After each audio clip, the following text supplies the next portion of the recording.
So as you look through that, it is a little rearranged, but more or less exactly the words of Ecclesiastes chapter 3, which is fun, in my opinion. I enjoy tormenting people every now and then. If you enjoy the song, then awesome. If you don't. So that is the Birds. It's just a really old song that they pretty much completely ripped out of Ecclesiastes chapter 3.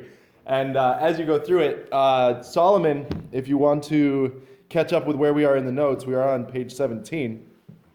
Page 17. And I want to draw attention to the question I asked on the bottom of page 16 and previously in the notes. But the question is there a purpose in pursuing wisdom? And so Solomon is understanding that there's a frustration to everything you try to do. There is wisdom doesn't completely solve every problem, because death still comes. There's a lot of these cycles that you can't do anything about. And so what he's doing is he's putting wisdom to the test and saying, what is the benefit? I'm going to kind of show my hand a little bit. But later on, what he's going to do is he's going to say, there is a benefit to having wisdom, just as there's a benefit to having money. He says wisdom is a defense, money is a defense, but the benefit of wisdom is it gives life to those that have it. And so there is something about living the wise life that will give you a better life. Now, it will not be like the perfect, it will not be, awesome all the time, but it tends toward life. And that's kind of this cheat, that's the answer here. As you see at the top of page 17, he's going to test things like madness, he's going to test things like wisdom, folly, all of this stuff. Ultimately, there's going to be stuff that you can't understand, there's going to be things that are frustrating, there's going to be things that don't quite work out the way you hoped. That's where all this hevel. He's going to say, laughter is foolish, it's like crackling of thorns, it's there and it's gone, and great, it's good, laughter is good, you should have some laughter in your life, but if that's all you're living for, again, it's like living for the crackling of thorns. It comes, it goes, awesome. And again, he's allowing his mind to guide him. He's approaching this all very systematically. As you go through chapter 2, we flew through it, but I just want to draw attention to a few things that we skipped over. What he's doing is he is amassing everything that is pleasurable. So in chapter 2, and really a good chunk of chapter 1, what he's doing is he's laying down his qualifications, really. It would almost be like if he's sending his resume and you're saying, all right, so Solomon, what do you know about pleasure? And he's like, oh, what do I know about pleasure? Let me tell you. And he's just like, well, I had servants, and I had servants born in my household, and I had houses, and I had lands, and I had fountains, and I had trees, and I had stuff to water the tree. And he's just going through the list of anything you could have tried, I did it better. It's like the old song, anything you can do, I could do better. That is Solomon's life. He's like, I am better than you, I am smarter than you, I am richer than you, I have more wives than you, and more concubines, and more children, and my servants have more children than you. So, he's just laying it on, just saying, anything you could claim to. The old joke of a parent has one kid, and they're like, oh, this is so tough. And then it's like, well, have a second. And then it's like, oh, it's so tough. And it's like, okay, have a third. Oh, it's so much tougher. And it's like, okay, I'm just going to stop there because my experience ends. And Solomon's like, ooh, I got one. Yeah, I got more. And he's just going on. He's just laying it on. And you're like, okay, Solomon, we get the idea. You know what you're talking about. He's like, but if I know what I'm talking about, you've got to listen to me. You've got to pay attention to some of the things I've learned because I know what I'm talking about. He's not doing it just to brag. And there's some people who do well, I've been through so much trouble. What trouble have you been through? And you're like, yeah, hangnail. You're like, oh, well, I'm sure that's tough for you, but I'm tougher. And Solomon's not trying to do that humble brag thing. He's just saying, guys, I've been there. I know this stuff. And there are things that you seek after, and I told you the story about how I was teaching through this one time, and I was just thinking, yeah, if I had a little more money, I'd be more happy, or I'd be more satisfied. And I was thinking this way after having taught through the first 5 or 6 chapters of Ecclesiastes, and having taught through money doesn't satisfy 3 different times. And I'm like, what on earth, Mike? You are the one teaching this, and you're still sitting here going, man, if I had $1 million, that would be really cool. I could do this and this and that. And so what Solomon's trying to do is he's trying to like shock you out of your stupor, so to speak. I heard a guy one time, he was doing a presentation. He was trying to help some guys. And there was one guy who was really, really struggling, and the guy walked up and he's like, so you're really struggling? He's like, yeah. He's like, is it because you're wearing those really red, ugly shoes? And the guy's like, what? He's like, yeah, because those are really stinking ugly. The guy's like, see, I shocked you out of your system for a moment. And like what he was trying to do was kind of shock the guy out of his like, by drawing attention to his ugly shoes. And it kind of like startled the guy to the point where he was like, oh. And the whole point the guy was trying to make was every now and then something happens and it clicks you out of your normal routine and gets you to kind of think about stuff a different way. And so what Solomon is doing is he's laying it on thick to kind of say, guys, I'm trying to shock you out of your system. I'm going to say things that you're going to be like, what did you just say? So I'm going to say things like, there is a time to kill. What? Hey, I'm going to tell you about the wealth that I have amassed, and you're going to be like, hold on, and I'm going to tell you, I am the wisest man who ever lived. Like, I'm speaking as extremely as I possibly can, and I'm shocking you out of your stupor to hope that you take this topic seriously. And sometimes it takes hearing the same thing a whole bunch of times, and it takes sometimes being called a fool where you're like, hold on, yeah. You know, and if you study, there's a guy I listen to, he does a lot with persuasion, and he says, there is something about persuasion where if you just use really extreme examples that may or may not be like perfectly true, but if you use like a really extreme illustration, it actually is more persuasive because people are like, hold on a sec. Oh, that wasn't what, you got me. You know, and that's what, I don't know for sure this is what Solomon's trying to do, but you just see the level of stuff he just throws at you and you're kind of like, hold on, I can't keep up with this. And he's just hammering and hammering and hammering. And if you read Ecclesiastes kind of all in one sitting and you don't pause to, break it all apart, there's just this overwhelming sense of like, you don't know what's going on. There are things that are out of your control. If you seek after pleasure, it's not going to ultimately satisfy, so live for God. I mean, it's like, okay, I'm more persuaded than I was. So I would challenge you, just read through the whole of Ecclesiastes and just kind of let it pull you along in the current. But what he's doing is he's just laying it on, just thing after thing after thing after thing that he's experienced and that he's done. Again, he's not giving into foolishness. I like the way if you look under capital E there, number 3, he's leaving no stone unturned. So he's going everywhere, and he's like, is there pleasure here? Is there ultimate satisfaction here? And he's just going through all of these different topics. You'll see a lot of better thans come up. This is better than that. This is better than that. And he's trying to set up kind of a values system of like, yes, this is better, but ultimately you all die. This is better, and so he's giving you what you should live for, but he's also grounding it in reality to say, yes, you should live for it, but ultimately you will stop living. So just make sure when you stop living, you're just ready for that. You're living the way you should. Again, he's going to conclude with some observations, which we covered last week. And then we get into this, which is why we started with the birds, the sacred choir there of the birds. They did completely rip off Ecclesiastes chapter 3. And what he's going to start doing here is he's going to start making some observations on time. And the fact that, remember, he's going to use the example of time and chance happening through them all. And so he's going to give a lot of illustrations, and he's going to say, like, hey, you've got all of these situations in life that you have no control over. And so some of them, as we go through it, there is no uniform meaning to these things. So when we talk about time and chance and some of this stuff, I'll explain as I go along. I think you'll understand once I do that. So what you're going to do is there are things that will happen to you. There's things as far as time is concerned in this time and chance. Some of these are things that only God controls. So if you read in Ecclesiastes 3 verse 2, it says, there is a time to be born and a time to die. So when we talk about this time thing, some of these things are things that God himself only can do. You can't control the day of your birth, okay? And ultimately, while you can speed it along, you can't really control the day of your death. You know, we've all heard the extremely morbid stories about the people who've tried to commit suicide and completely flopped. You know, the one I tried to tell a friend of mine at college, and I didn't realize they had had a suicide in the family, so I was like, ooh.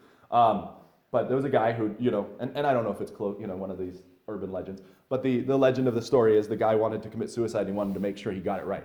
So he decided he was going to basically overdose while shooting himself in the head and hanging himself off a cliff all at the same time. So he popped himself full of pills. He had the gun rigged up so it would shoot him when he dropped. And what happened accidentally is when he dropped, it jogged the trigger the wrong way, shot the cable of the noose that was holding him. He fell into the water below him because he was hanging off a cliff.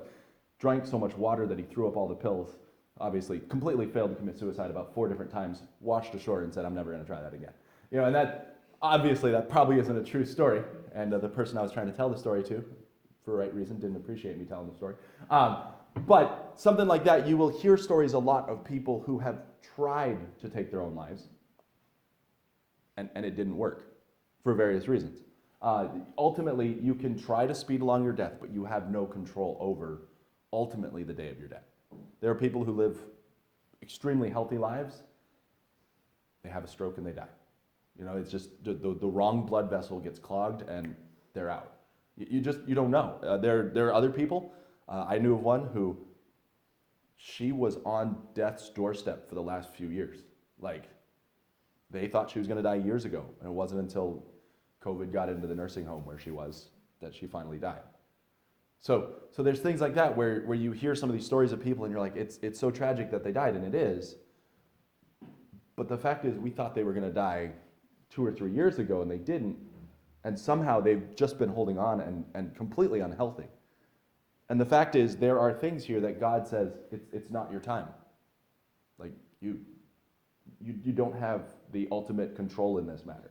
So that's why I use the illustration of time and chance a lot, because you could be the strongest, most fit, athletic person. You walk out that door and the right tree branch falls on you, and you're just done.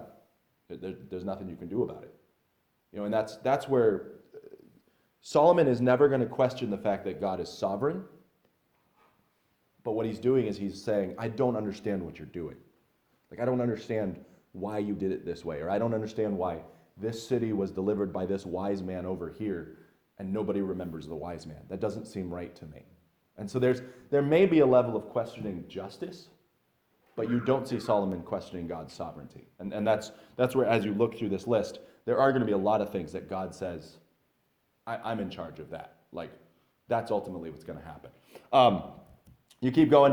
There are also things that can be established by cycles. So if you keep going, there is a time to plant and a time to pluck up that which is planted. We don't really have ultimate control over when it's time to plant, when it's time to reap. A lot of that is controlled by the plant. It's controlled by the nutrients in the soil. It's controlled by sunlight. It's controlled by all sorts of things.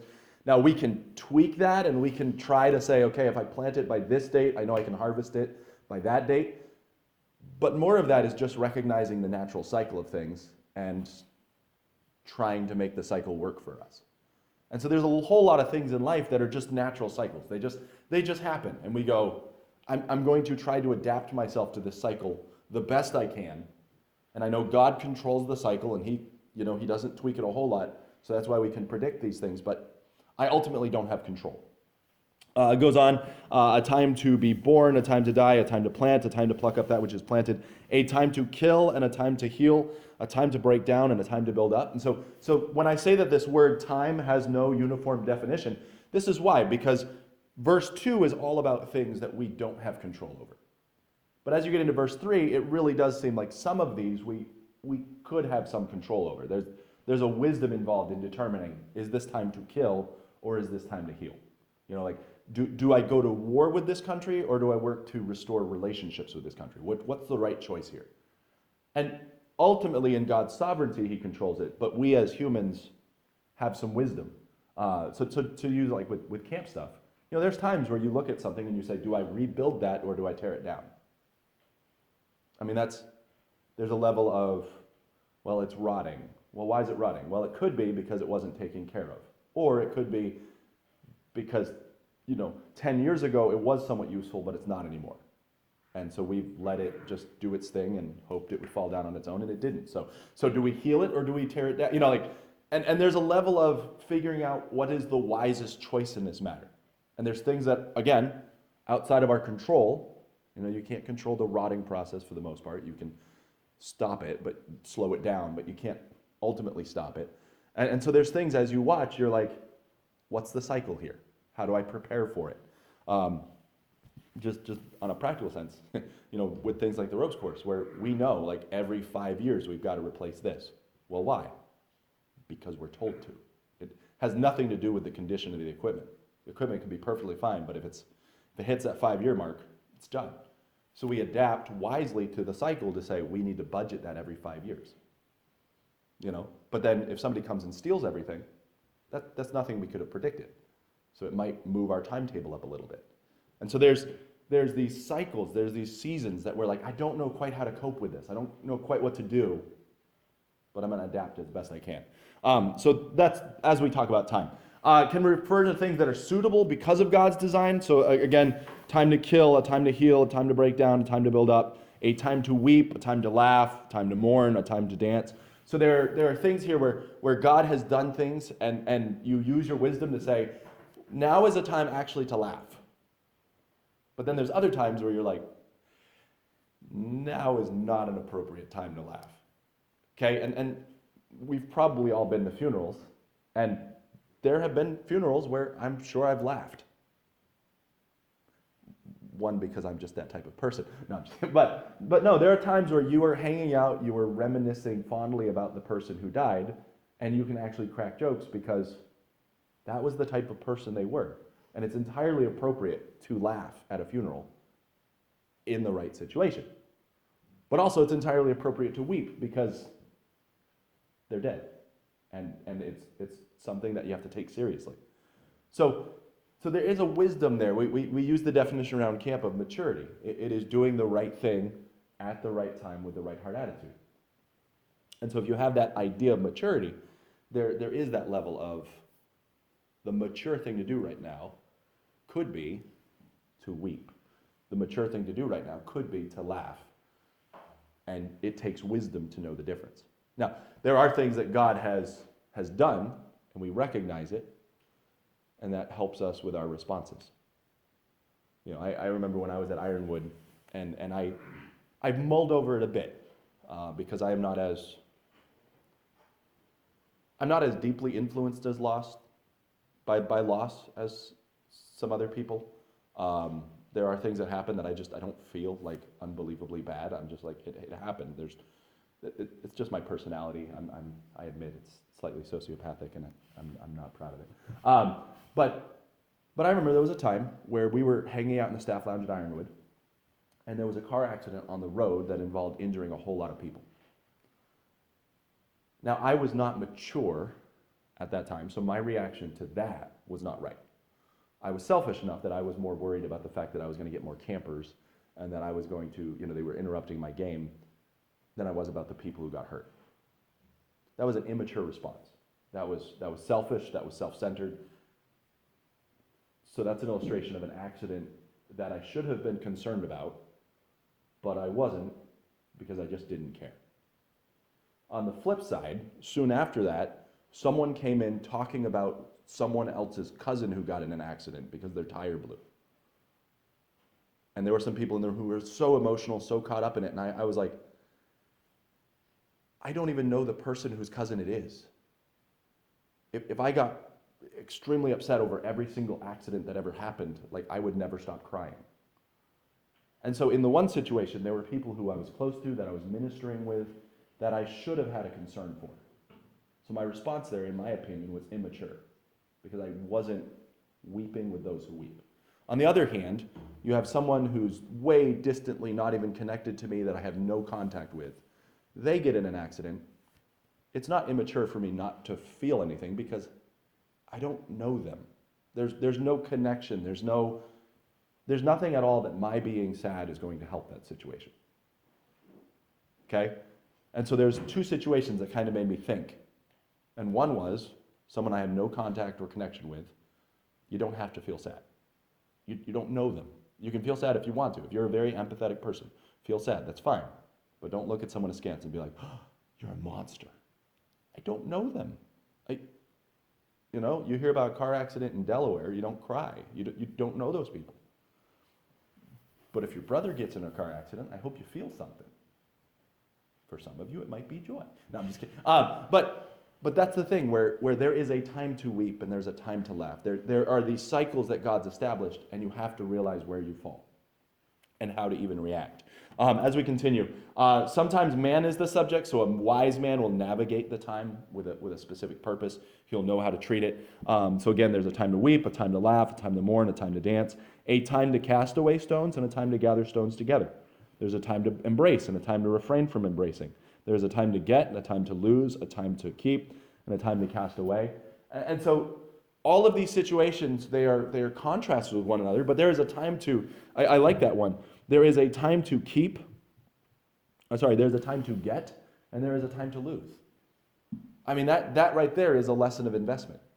That is something that as you get further on in Ecclesiastes, he talks about casting your bread upon the waters, for you will find it after many days. Give portion to 7 and also to 8, because you don't know what's going to come. And so there is a time where God will lay it on your heart to say, it's okay to lose in this situation right now.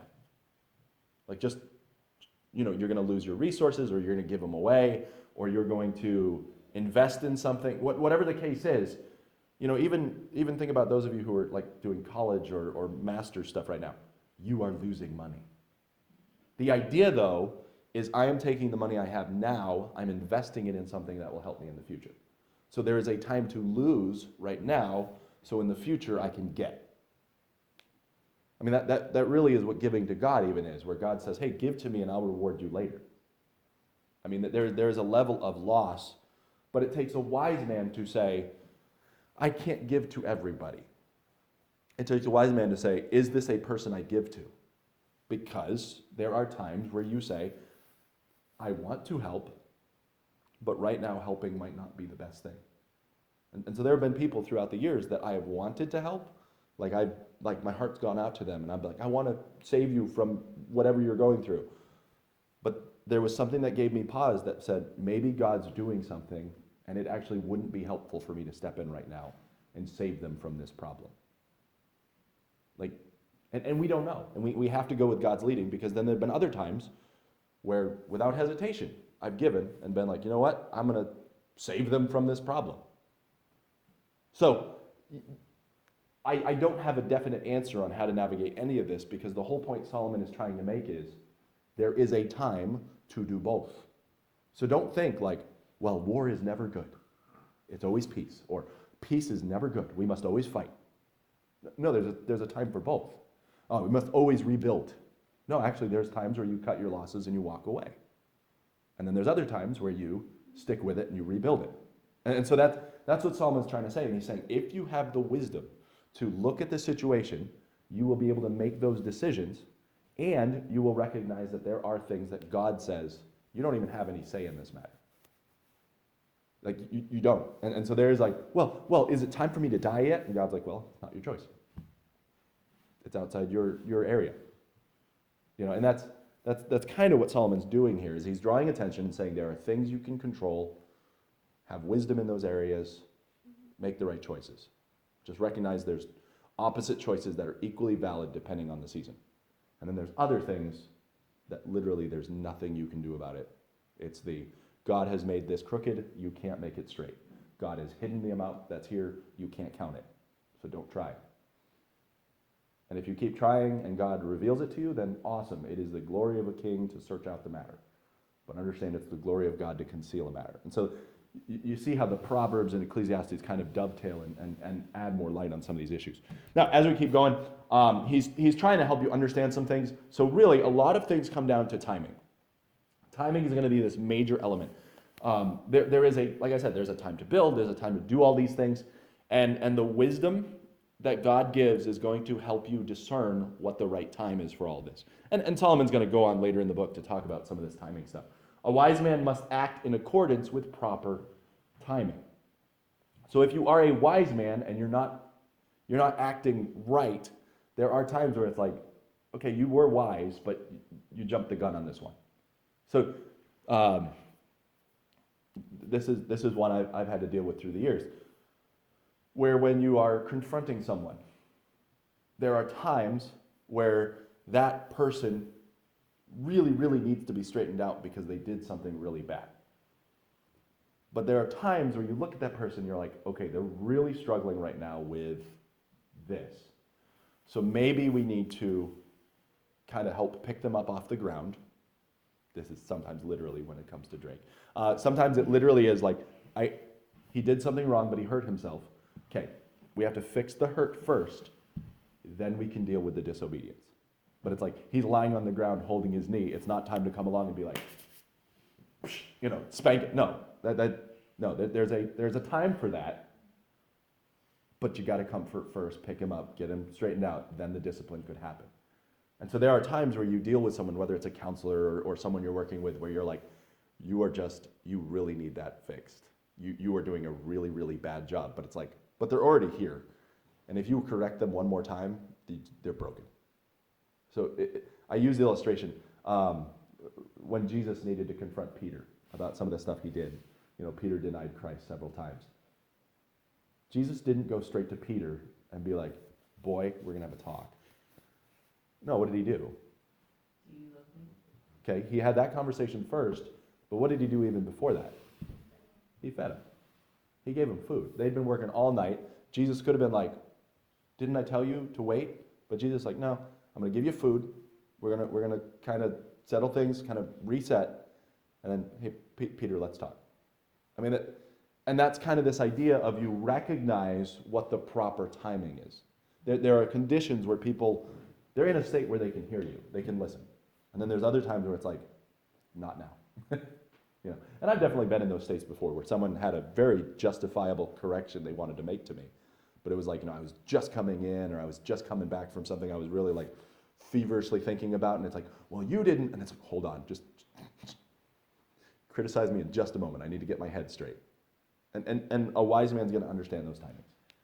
And it's not bad to have a hard discussion, but you will understand, there's something I need to take care of to kind of help soften the blow right now. So that's just kind of how this is going to work. Wisdom is also going to demand that we acknowledge God's right to dictate the timing.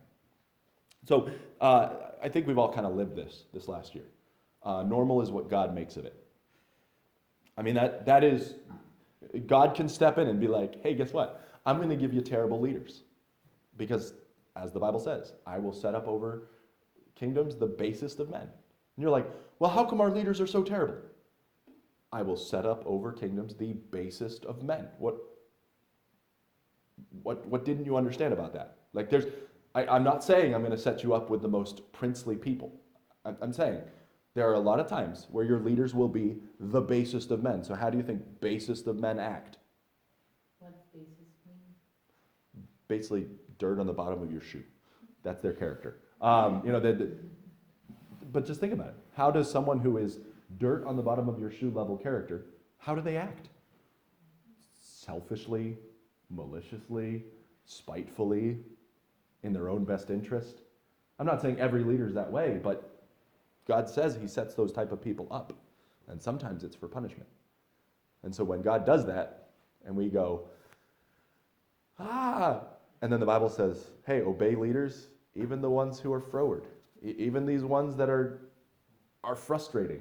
And you're like, but God, truly you didn't mean the actual frustrating ones. Well, I said that. Yeah, but you don't understand. Like, this is different. Like, this guy's really frustrating. He's like, yeah, so obey him.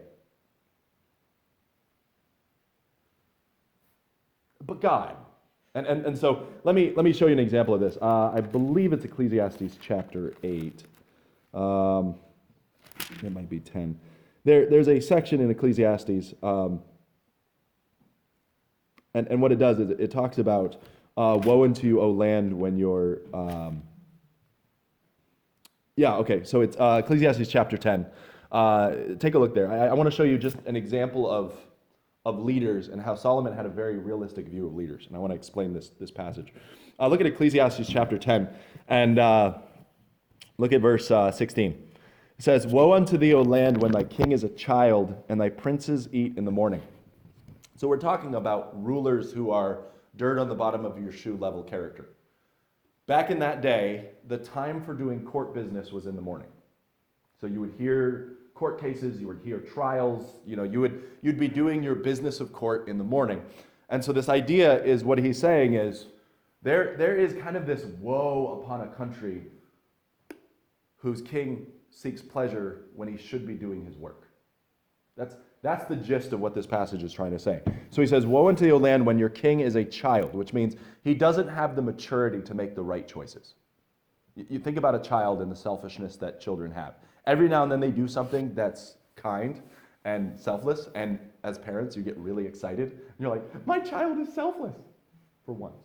And you get really stoked up about it, and you congratulate them and hope that they can do it again. But the very fact that we have to be super excited when our children do things that aren't selfish is the fact that it's characteristic of children, and the rest of us, to be very selfish and to basically just live for themselves.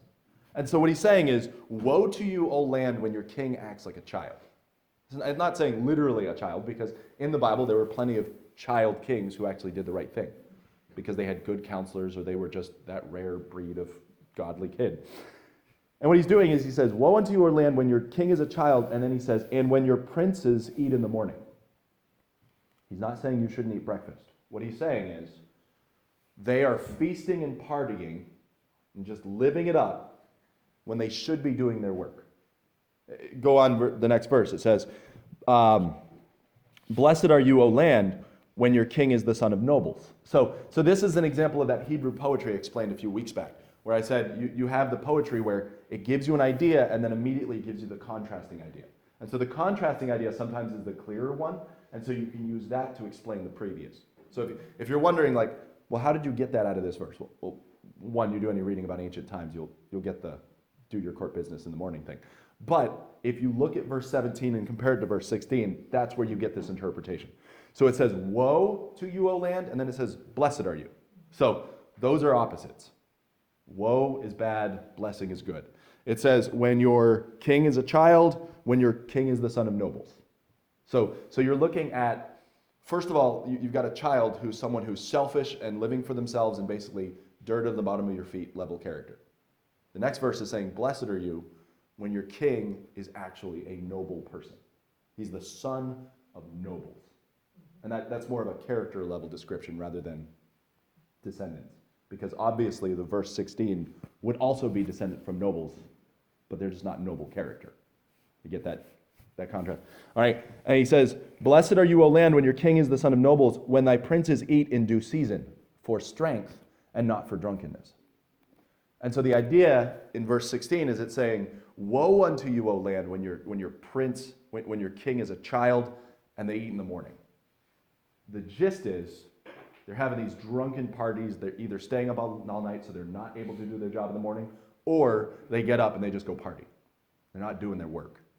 And then you get to the next verse and it says, "Hey, you're blessed, O land, when your king is the son of nobles, when your princes eat in due season, for strength and not for drunkenness. By much slothfulness the building decayeth, and through idleness of hands the house droppeth through. A feast is made for laughter, and wine maketh merry, but money answereth all things." And so he's just kind of drawing attention to what are the causes of some of these issues that you see. I mean, you think about government being very corrupt, and you're like, okay, so a feast is made for this and that, but what ultimately is the thing that's driving all it? Money. Money answers all things. So money's there. There's more interpretation of that, but that's not the point of this morning. But I do find it interesting, because look at verse 20. After talking about how terrible these rulers could be and how bad of an effect they could have on the land, look what it says. "Curse not the king." And so that's part of it, where God has the right to dictate timing. He has the right to put people in authority. He has the right to do all this. And then Solomon, recognizing there is such a thing as a terrible ruler, who's selfish and gluttonous and drunken and destroying the world because of his idleness, he then says, don't curse him. And you're like, now, he is giving reasons for why you don't curse him. And it's because when you badmouth someone, it very rarely stays with the person you badmouthed to. Like, it inevitably comes out. And so his point here is, just be ready. Like if you're going to be the type of person who's, cursing the king, even if you do it in your bedchamber, someone's going to overhear, or the person you're talking to is going to talk, and it's going to get out. So just be careful. So that's just a little passage here to show you how God's timing works. We'll keep going, but I want to stop for questions or clarifications on any of this stuff so far. Okay. So again, as God dictates timing, we do have to trust his sovereignty. Wisdom will also behave maturely in difficult situations. So as we go through some of these situations in life, wisdom is going to act maturely if we remember the definition of maturity, which is doing the right thing at the right time with the right heart attitude. And so that's why there is a time where it's like, hey, it is entirely appropriate to embrace in this situation, but not over here. It is entirely appropriate to build up right here, but not here. And wisdom, again, will help dictate that right timing and navigate wisely through those situations. So there's times where you might watch a leader and you're like, why are you spending that money? They have the wisdom to say, this is the right time to spend it. And then there's other times where you're like, well, why aren't we spending anything? And it's like, they might know more, and so they're telling you, now is the right time. Now the other side is, it could just be a bad ruler. We could be looking at a person and going, you're not a good ruler. And God says, yep, could be. But we will wisely navigate and adapt to what's going on. So there's just, it's kind of the two sides where Solomon is just trying to say, listen, you're going to have good rulers and bad rulers. If you have good rulers, you're going to understand there's things you don't get. If you have bad rulers, you understand there's things you just don't get, and God might be doing something. So you ultimately say, I'm not depending on any human. I'm looking to God and saying, God, I trust your judgment. You put all this stuff into place. The humans might be making a total mess of it, but God is not limited in his resources. I like to think this way. God does not have to be efficient. He doesn't. Like we as humans, we have to be as efficient as possible. We have very limited resources. But I want you to imagine right now, if I said, okay, I want you to open a ministry and I am going to give you $10 trillion to open this ministry. I think you'd experiment a little bit. I think you'd be like, you know what, let's see if we can speed county along. $10 million? Is that good? Will that get that over your desk faster? 10 million? 20 million? Do you realize if you had $10 trillion, dropping $20 million when you could have gotten it for 15 million really isn't much of a difference. It doesn't really matter. Like to us, $5 million is a huge deal. But when you have $10 trillion in your pocket, that'd be really heavy. But if you had that much money, $5 million either way, doesn't matter. It's not worth the time to shop around. Oh, I could buy this for $100, but I could buy that for 110. Which one gets to me quicker? Oh, I'll pay you $500 if I can get it tomorrow.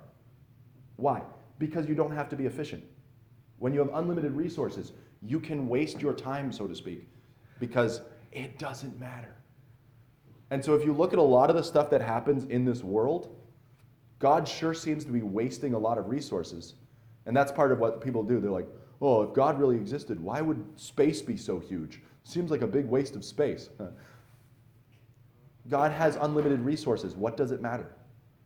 If I had $10 trillion, you better believe I'd have a few houses in my room, a few rooms in my house. A few houses in my room. I might actually.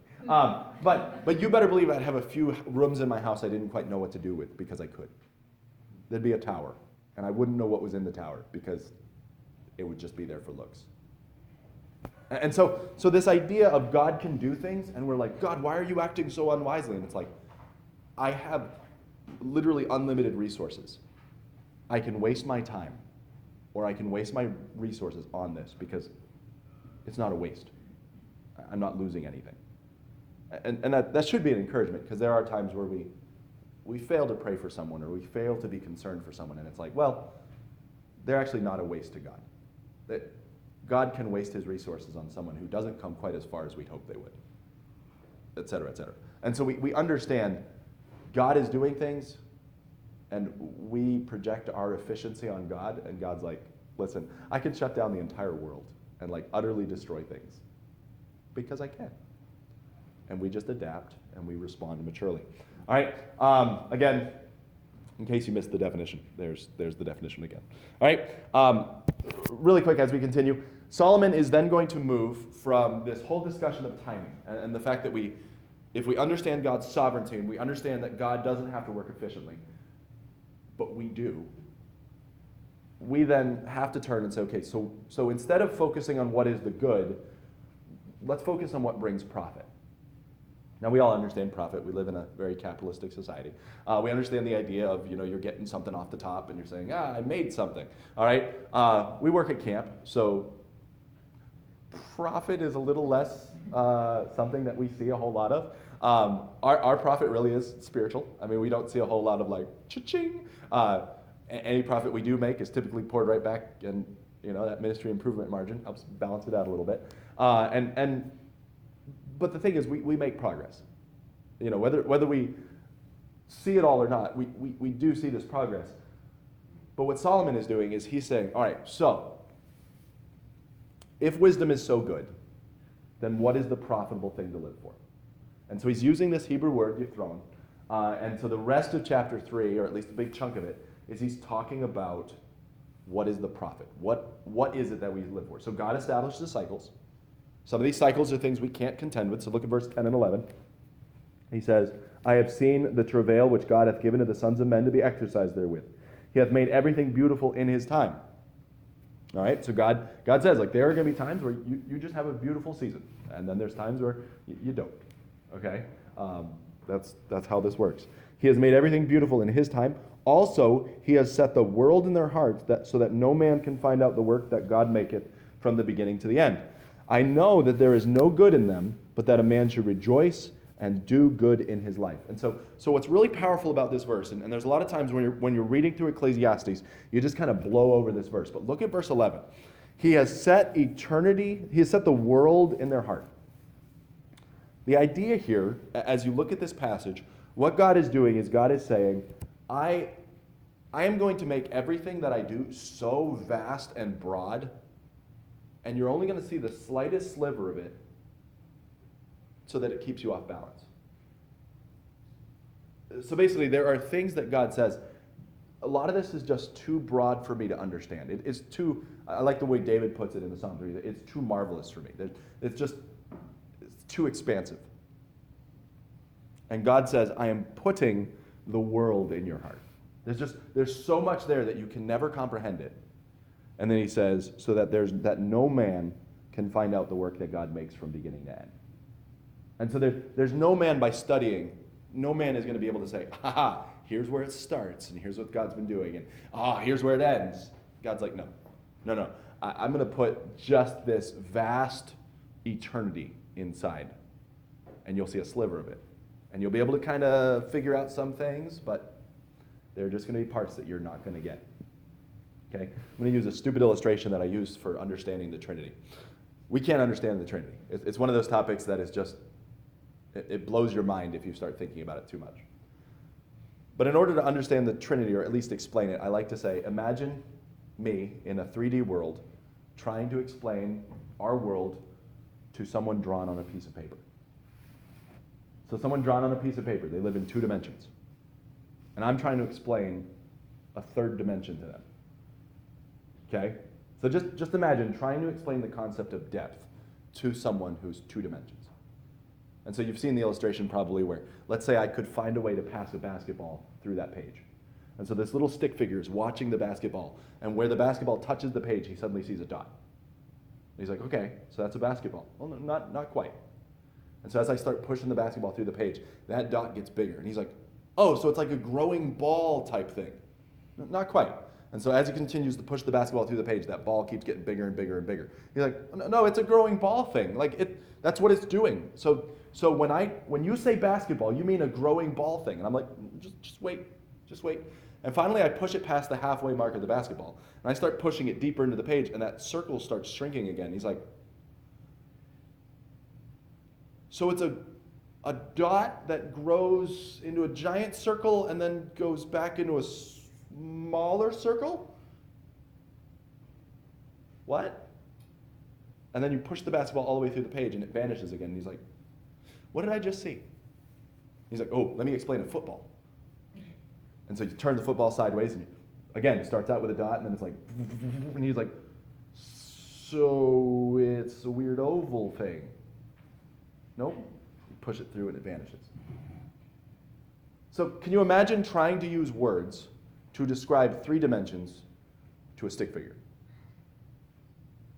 I think what happens when God tries to interact with us is he is trying to use words to explain a 4th dimension, a 5th dimension, 6th dimension, whatever, to us who live in 3 dimensions. And so he's trying to describe what he's doing, and it's this vast array of stuff, and we're like,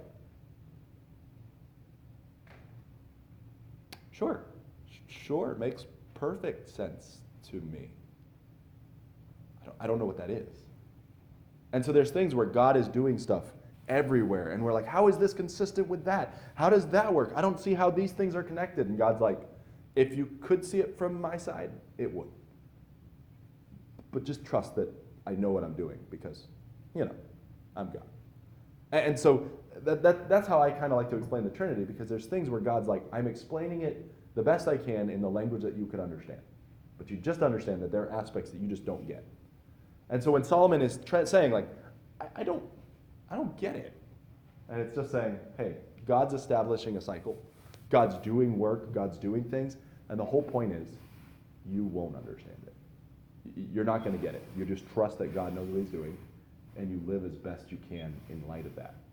What I find amazing is as you continue to read through Ecclesiastes, one of the impressions that you're going to get is this idea that God will intentionally keep us off balance so that we continue to trust in him.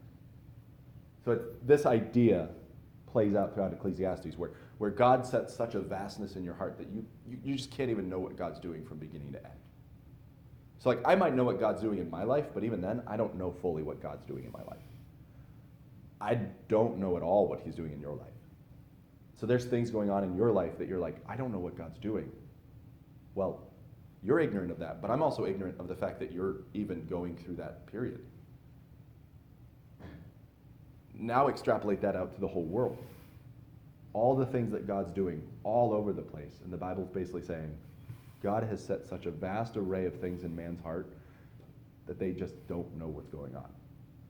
And the whole point of that is so that men then turn to trust God. And they trust him that he knows what he's doing, and they depend on him. Hopefully that made sense. Again, the response to this then is enjoy what you've been given. Since you could spend all your time trying to figure it out and not accomplish, enjoy what you've been given. You cannot do anything with the work that God's done. You can't change it. That goes back to chapters 1 and 2 where it talks about you can't twist that which is straight, and you can't straighten out that which has been twisted. There are things that God does that you cannot undo. So don't try, all right? And again, he does this so man reveres him appropriately. And this is the one time we're actually given an answer to the question why. So as you read through this passage, verse 12, I know that there is no good in them, but that a man should rejoice and do good in his life, and also that every man should eat and drink and enjoy the good of his labor. It is the gift of God. I know that whatever God doeth, it shall be forever. Nothing can be put to it, nothing can be taken away from it, for God doeth it, and men should fear before him. That which hath been is now, and that which is to be has already been, and God requireth that which is past. And so he's basically just saying, in response to all this stuff, enjoy your life. Like, don't be someone who's afraid to enjoy the things that God has given you. Just enjoy it. Don't live for it, but enjoy what you have, and when God chooses to take it away, you've enjoyed what you had, and then you enjoyed the fact that God took it away, and you go on. And so God does this so that men fear before him, because you know he's in charge, and he really can do whatever he wants within his character. So it really does come down to, do you trust God? Do you trust his sovereignty? Do you actually believe he's in control? And when he does things you don't like, do you trust him with it? And that really is the big question. And then just live your life. And don't spend all your time trying to make, can I fix this problem? Well, if you can't fix it, just live with it. To close, I'll use the illustration of Paul. We don't know what Paul's thorn in the flesh was. People have thrown out all sorts of ideas through the years, bad eyesight, some other issue, annoying wife. That's why he said, I wish you could remain single like I now. We don't know. We don't know what Paul's thorn in the flesh was, but the fact is Paul prayed about it several times, and God finally gave him the answer that says, Paul, my grace is sufficient for you. So Paul lived with this idea of, if I could just get this problem fixed, then I could be better. If I could get this issue out of my life, then I could be a better servant. I sincerely believe he had good motivation. But you'll notice that God stepped in and says, Paul, my grace is sufficient because my strength is made perfect in weakness. And you know what Paul did? Apparently, Paul stopped asking. Oh, but you should always pray. Yeah, you should always pray, but there are issues that God says no to, and you say, okay. And that's the thing, where Paul understood God had some control, a lot of control, over this situation. And for whatever reason, God said, I'm going to give you this physical, spiritual something, some issue that was a deformity or an issue that came up that limited what he could do. And Paul said, God, I want it removed. And God said, no. You'll read this with missionaries. There was a missionary named Amy Carmichael who always wanted, blonde hair, blue eye, that type of God, give this to me. And she had brown hair and brown eyes and all that, and she wanted to be different. And she prayed and prayed and prayed, and she got up in the morning and ran to the mirror, and it didn't change. And well, it turns out she was going to be called as a missionary, I believe, to India, if I remember my story correct. And she actually had to dye her skin to make it look like she was one of the natives. And they don't have blue eyes. And so it actually ended up working out to her best to not have the blue eyes and blonde hair, because when you dye her skin, she actually fit in. And so there's times where we hear some of those stories and we're like, that's how God's working. So why isn't God doing that with me? Am I going to be like some guy who, is, in the broken people camp and I could blend in real well? And God's like, no, maybe not. You just might have an issue. We don't know what God's doing. And we don't know where God's going to use us. And so, again, we live the life that God's given us. We enjoy what we can. But remember that God's going to be the ultimate judge. And he is the one in charge. So, anyway, that is where we're going to end for today. Any questions or comments?